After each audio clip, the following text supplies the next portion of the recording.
Le président de la transition, le capitaine Ibrahim Traoré, a entamé une série de rencontres avec les forces vives de la nation, parmi lesquelles la classe politique et les organisations de la société civile. Ces composantes de la société burkinabé et le chef de l'État a demandé une contribution franche pour le retour de la paix et de la stabilité au Burkina Faso. Je vous invite d'ailleurs à suivre les propos introductifs du chef de l'État au cours de cette rencontre.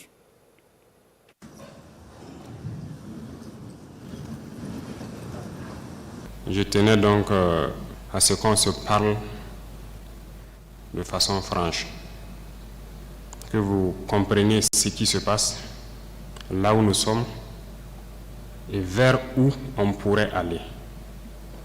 Et j'insiste, où on pourrait aller, parce que c'est une condition, ça dépendra de vous. Vous êtes les acteurs de la société burkinabé. Et je pense que l'avenir de ce pays-là est aussi entre vos mains. Donc, chacun à son niveau doit pouvoir faire un mea culpa et se demander qu'est-ce que j'apporte à cette patrie. C'est peut-être parce qu'aussi il n'y a pas eu de langage de vérité que les gens ne comprennent pas en fait ce qui se passe. Je parie que beaucoup de gens ignorent sérieusement la situation dans laquelle nous nous trouvons. Nous sommes à Ouagadougou, très souvent à Bobo-Dioulasso, en tout cas dans les grandes villes, et la vie est tout autre. Mais hors de ces villes, vous n'imaginez même pas ce qui se passe. Est-ce que tout le monde est conscient que le territoire est presque perdu? En tant que militaires, nous reconnaissons notre responsabilité. Mais qu'est-ce qui a mené l'armée à être comme ça? C'est ça aussi la question qu'il faut se poser. Parce qu'elle a été politisée. Elle a quitté même son fondement. Il faut avoir le courage de se le dire. L'armée a été infiltrée. Et chacun agit en fonction donc de certains bords politiques. Nous observons depuis très longtemps. Nous combattons et nous observons. Et à un moment donné, on a eu espoir que ça va cesser, notamment avec les événements du 24. Mais ça n'a pas cessé. Et ça continue. Ces événements du 30 sont arrivés. Je vais vous dire ce soir où est-ce que nous en sommes, où est-ce que nous partons. Et chacun serait libre, à partir de cet instant, de son action future, soit pour la patrie ou contre la patrie. De toute façon, nous sommes tous dans ce pays. Et vous comprendrez avec la présentation que personne ne va pouvoir quitter. Déjà entre Bobo et Ouaga, ça devient difficile. Quand la route sera coupée, que peut-être certaines personnes vont prendre conscience. Parce que ce n'est pas permis à tout le monde de prendre l'avion entre Bobo et Ouaga. Si c'est ce pays que nous voulons, eh bien, allons-y. Souvent, je me pose la question, est-ce qu'on se demande d'où vient le terrorisme? Pourquoi le terrorisme? Tout n'est pas terrorisme. Nous avons contribué, quand je dis nous, c'est la société, contribué à ce que cette situation arrive. Mais j'ai marché à travers une partie du Sahel. Je ne dis pas rouler, marcher à pied à travers le Sahel. Donc j'ai pris le soin de bien voir ce que c'est que le Sahel. Et je ne suis pas sûr que ici vous l'avez fait. J'ai marché de Gorom, passant par Oursi, aller à Déou, Tinakov, Tinasan, revenir sur Marcoy. Cette partie, on l'a fait. On a vu comment les gens vivent là-bas. Et on l'a fait, ça vaut 10 ans de cela. Et c'était prévisible que cette situation va arriver. Ça veut dire que c'est nous qui avons créé cette situation, la gouvernance. Il faut qu'on se dise cette vérité. On a tout fait pour abandonner certains peuples à cause de nos intérêts égoïstes. On ne pense qu'à nous. Comme jusqu'aujourd'hui, on voit les gens meurent ailleurs, mais à Ouagadougou, on fait la fête. On n'a aucune pitié pour l'autre. J'ai marché à travers ces zones, je les vois trimballer des bidons, marcher des kilomètres pour aller chercher l'eau. Je les ai vus en train de marcher des kilomètres pour trouver l'eau pour le bétail, et le bétail qui meurt en cours de route. Il n'y a pas de route là-bas. Il n'y a pas de route. Comment même un camion même pourrait arriver là-bas, ne serait-ce qu'avec un peu de tourteau pour que leurs animaux puissent manger? Il n'y a rien là-bas. Qu'avons-nous construit là-bas? Qu'avons-nous fait là-bas? Quel projet de développement avons-nous envoyé là-bas? Est-ce qu'on s'occupe même de leur vie? Rien qu'une simple eau. Qu'avons-nous fait de sérieux dans ces zones? C'est la question qu'il faut se poser. Et le territoire de cette partie, c'est hors de contrôle. Qui en est responsable? C'est nous. C'est nous. Il faut que chacun accepte ça. Nous avons toujours le slogan que c'est un pays pauvre. Vous êtes bien conscient que le pays n'est pas pauvre.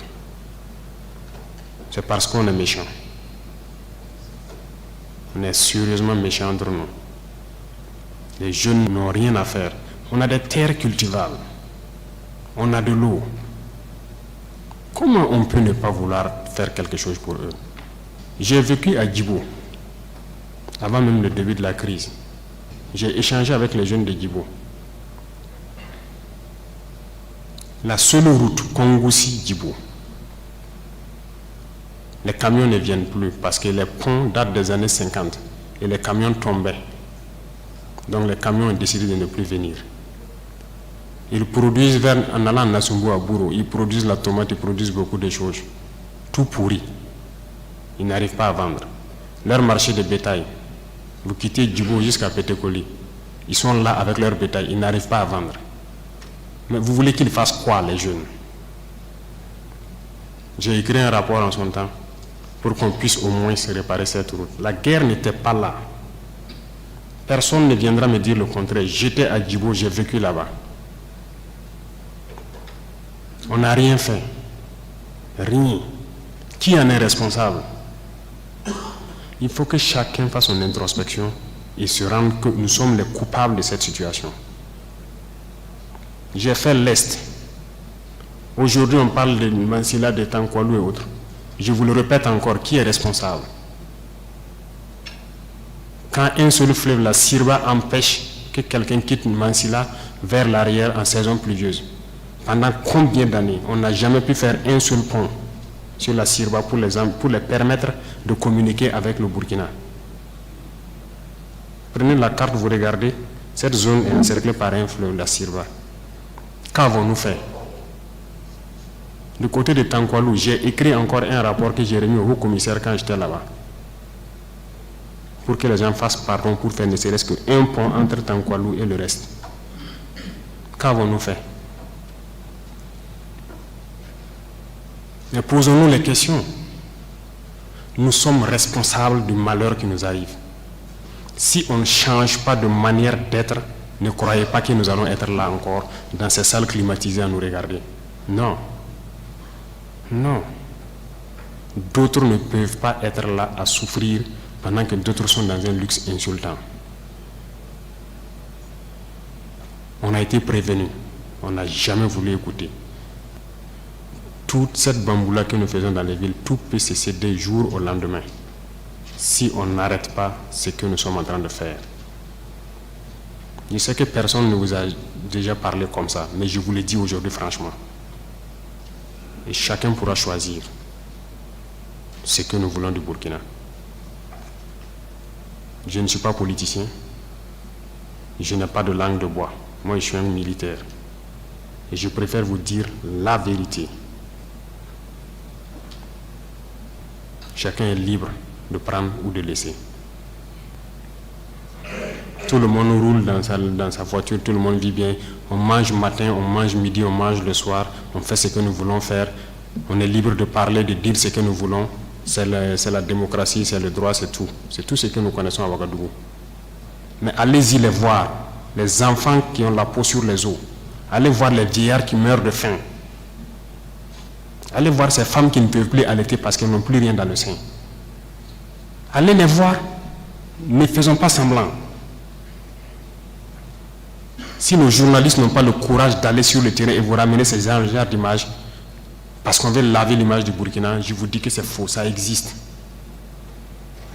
Quand je vous parle des gens qui mangent l'herbe, celui qui veut contester, je l'amène demain à les voir. Ça continue, ça n'a même pas cessé.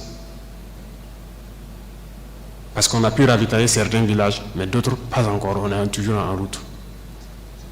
Aucun civil ne peut daigner même soutenir aussi avec des camions pour qu'on puisse être solidaire vis-à-vis de ces populations-là. C'est quelle intégrité? C'est quoi l'intégrité? Burkina Faso, c'est quoi? C'est ça qui nous a révoltés. Et on est toujours révoltés. Tant qu'on ne va pas soigner les maux de ce pays-là, on sera toujours révoltés. Pour l'instant, on a pu, dans l'armée quand même, réaliser quelques camions et transporter les vivres avec nos propres moyens, bien qu'on a loué d'autres même ajoutés, vers des populations qui mouraient de faim. Et même dans cette location, j'ai vu qu'il n'y a aucune pitié. Des citoyens savaient que c'est pour aller là-bas, mais ils sont restés sur leurs tarifs. C'est pour dire que la solidarité a disparu au Burkina. Ayez pitié des gens, ayez pitié de la jeunesse, ayez pitié des enfants. Qu'est-ce qu'ils ont fait, ces villageois-là, pour que quand le soleil tombe, eux, ils se retrouvent dans les grottes, dans les arbres, ils quittent le village. Et le matin, ils se pointent, ils regardent pour voir si tout va bien avant de revenir. Ils dorment dans la brousse. Ils ne peuvent pas dormir chez eux. On ne vous dit pas ces vérités. C'est la réalité du Burkina comme ça. On ne voit que nos villes. Nous sommes responsables de ce qui nous arrive. Et nous serons entièrement responsables de ce qui va suivre. Soit c'est du bon ou c'est du mauvais, ça dépendra de nos comportements dans le futur. Chacun n'a qu'à donner le meilleur de lui-même. Et je pense qu'on peut y arriver. Je suis optimiste, j'ai foi. Et Inch'Allah, on va y arriver.